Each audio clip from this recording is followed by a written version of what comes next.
Hi, my name is Jennifer Bryant, and I'm doing my presentation over Chapter 1, The Nature of Morality.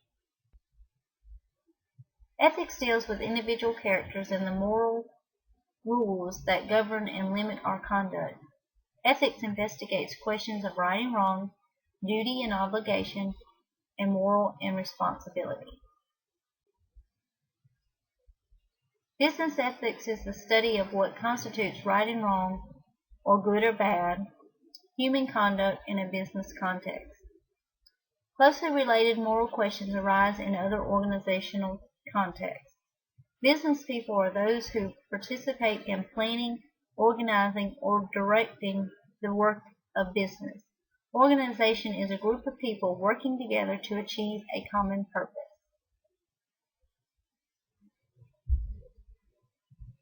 We appeal to moral standards when we answer moral questions or make a moral judgment.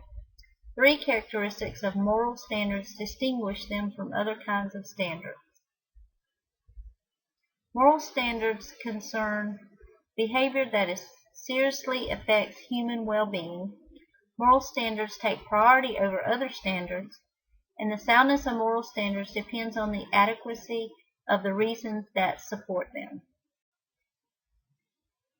Morality must be distinguished from etiquette, which is rules for well-mannered behavior, from law, which could be statutes, regulations, common law, or constitutional law, and from professional codes of ethics, which are the special rules governing the members of a profession.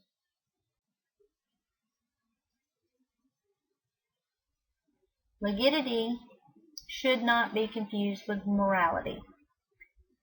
Actions can be illegal but morally right, or actions that is legal can be morally wrong. Morality is not necessarily based on religion. We draw our moral beliefs from many sources. For philosophers, the issue is whether those beliefs can be justified. Ethical relativism is the theory that right and wrong are determined by what one society says is right and wrong. There are many problems with this theory. It undermines any moral criticism, it has no ethical progress, and it makes no sense for people to criticize principles or practices accepted by their own society.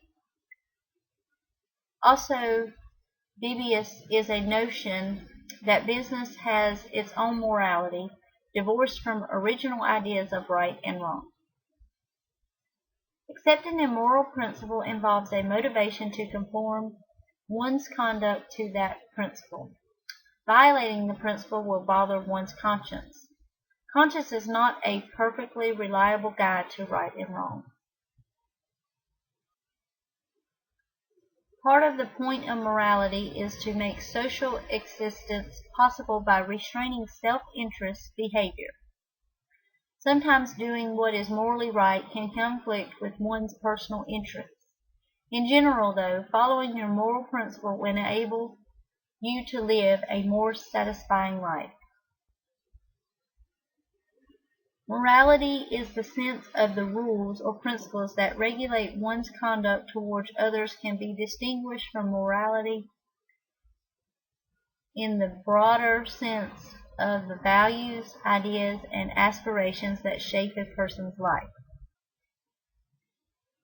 Morality must be distinguished from etiquette, which is rules for well-mannered behavior, from law, which could be statutes, regulations, common law, or constitutional law, and from professional codes of ethics, which are the special rules governing the members of a profession. Ethical relativism is the theory that right and wrong are determined by what one society says is right and wrong. There are many problems with this theory.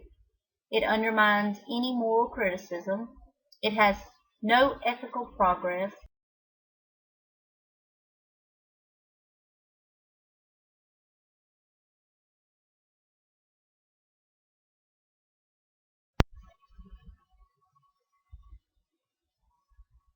Philosophical discussions generally involve the revision and modification of arguments. In this way, process and resolution of moral and other issues. Moral judgment should be logical and based on facts and acceptable moral principles. Conformity with our considered moral beliefs is an important consideration in evaluating moral principles.